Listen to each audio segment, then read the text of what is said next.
Greetings all, Shane Bruce, Restomod Daisy, and today we're going to preview a batch of guns that came in here a while back from Captain Joe down in Florida. Now I just want to point out the fact that Captain Joe bothered to put his stuff in a plastic gun case. Always a good idea for shipment. Let's take a look and see just what we got to play with today.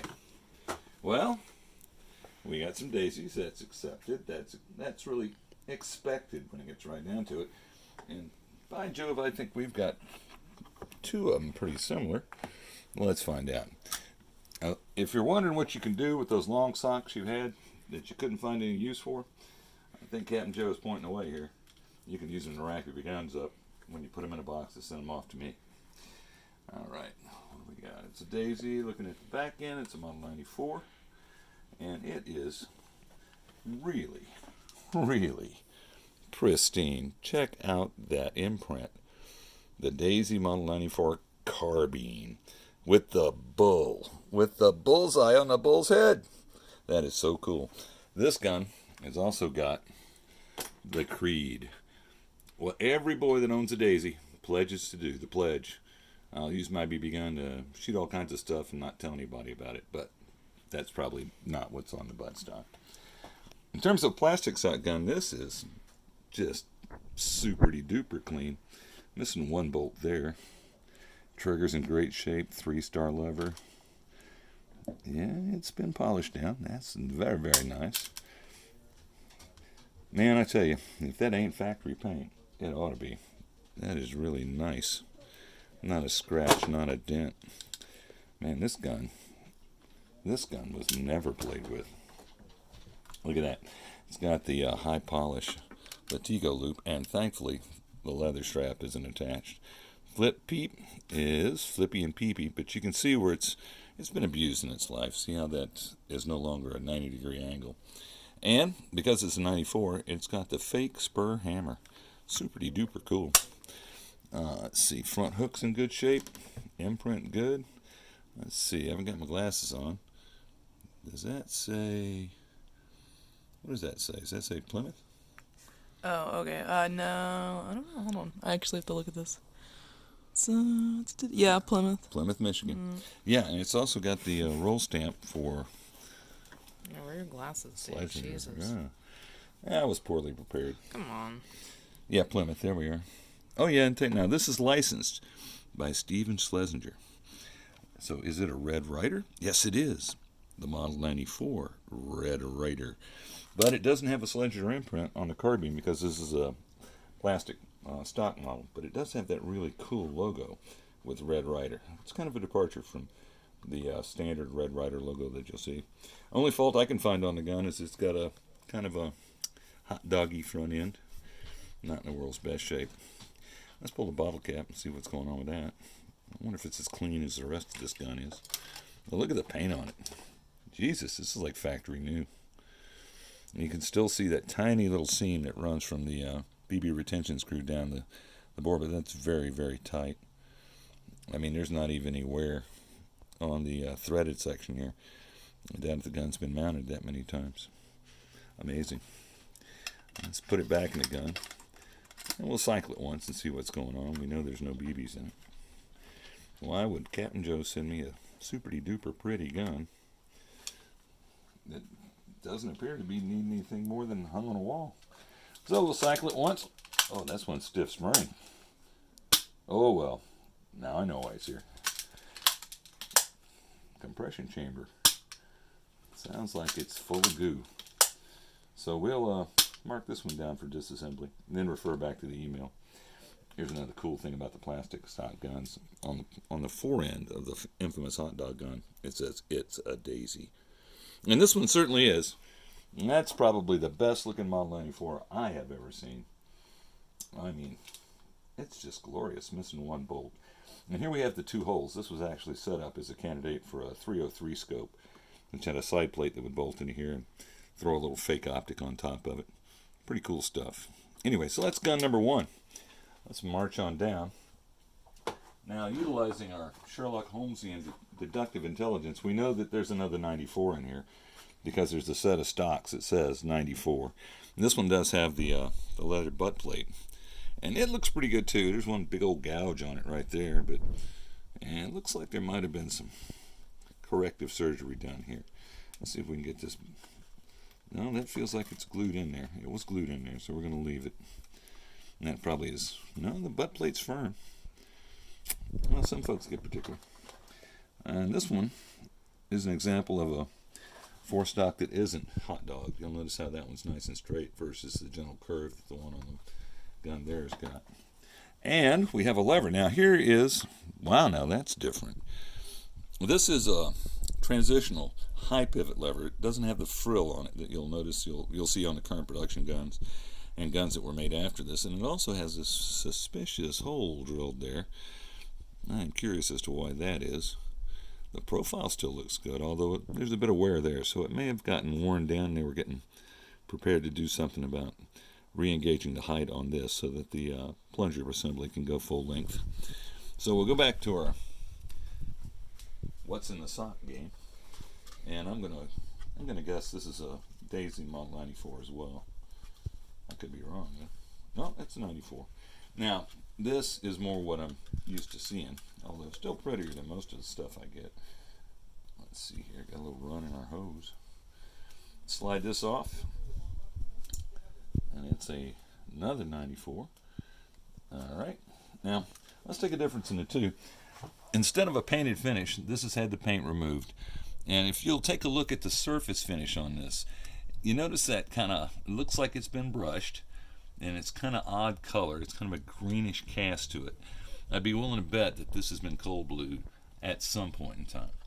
Now the metal prep for the cold bluing was really good. I don't see a lot of scratches or dents in it. No big deep pits from rust. But my experience with cold blue has always resulted in stuff like this. Now this is another Plymouth gun. Got a register number on it, and it's a licensed Red Ryder by Stephen Slater. But you know, the paint was removed, and it was cold blued, I believe. I could be wrong about that, but it sure looks like cold blue, especially cold blue that's 5-6 years old. Just, you know, unless you really are particular about the prep, they don't seem to turn out as well as they should. All right, our shot tube's complete. This looks good. I don't exactly know what the story is on this, aside from it doesn't have a plunger, so maybe it's missing parts. Once again, I'll have to refer to Captain Joe and see what he wants done with this one. But this is in pretty good shape. It's a candidate to be fire blued. But with those really nice stocks, I don't know, maybe paint might be a better choice for this to get it to look more like that. Now you'll notice that it doesn't have the bright polished loop like this one does. And this is the older style where the stirrup actually goes all the way through the receiver. See that little bar right there? That's part of the stirrup assembly. It goes all the way through. And as you can see, there's some space there. Now there's a mod running around lately where you dismount this, build a new stirrup, but thread this part so that you can put a nut and bolt on it, put a X amount of tension on it, but more importantly, be able to remove it should you decide to do so, and replace it should you decide to do so. Now down here is the last of our 3 guns that he's sent in, and well, let's see what we got here. Oh, now this is looking promising. Yeah, look at that. Look at that. Rust. Restomod's best friend. Rust. That means we can do stuff to it. Hey, wait a minute. What is this? All right. You see this on some of the old guns, because back in the day, back in the BB gun days, like when I was a kid, models were a big deal. And you could get decals, all kinds of decals from models. I've had guns roll through here that had PT boat decals on them, Air Force fighter jet decals on them, typically on the stocks. I don't think I've ever seen one on metal before. That's kind of neat. I'll have to ask him about what he wants to do with that. It appears to be, I'm thinking a rhino, or is that a dinosaur? Hippo? I mean, it's kind of got a triceratops mouth. I don't know. It could be either. Is there something on the other side? I think there was something. Well, it didn't live like the other one did. But now this is more typical of what I see. The original blued finish is here. And if we compare the original blued finish on this number 111 Model 40, which is a low pivot gun, tack weld, fixed sight, so it's a post 45, maybe a 46. If you compare the color between the gun that had been refinished and a factory blue, you'll see that greenish tint. You know, one is a chemical process. Well, they're both chemical processes, but this one's a little bit more indicative of the kind of color Daisy got on them back when they were doing the blue. And you can see the rest of the barrel shroud is nicely rusted. Yeah, and that would be called patina. And we may leave it that way depending on what Captain Joe wants done, or we may change that depending on what Captain Joe wants done. But a lot of people will tell you that it's always better to leave them as they are. And, you know, there's a lot of folks that believe that. I just don't happen to be one of them. I mean, once you get your hands on a Daisy, it's your Daisy. You should do to your Daisy what you want to be done to it. And once again, it's a number 111 Model 40, and it's Plymouth, Michigan gun. This is not a licensed Schlesinger copy. They hadn't managed to get the paper ink by that point in time. Looking down the breech, there's no spring stop, no plunger assembly. It is sporting a Model 25 50 round magazine. That came right out. I think I remember what he was telling me about this one. It's got a the abutment washer gave up the ghost. Yeah. See, can you get a shot down there and see what's going on? Which way you want me to go? Up, down, left, right? Just stay put? Yeah. What about the light? Does that help or hurt? They can get an idea.